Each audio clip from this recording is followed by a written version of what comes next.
Hello, my name is Aida Milena Cristobal. I am single. I am from Bogota. I'm 22 years old.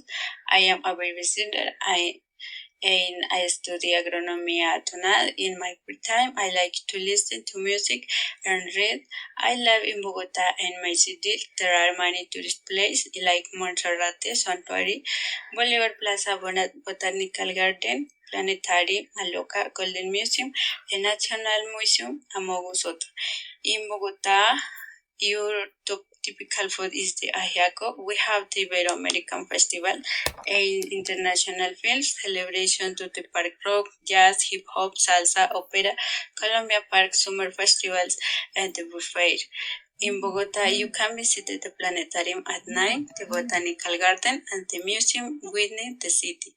Come on and visit beautiful city.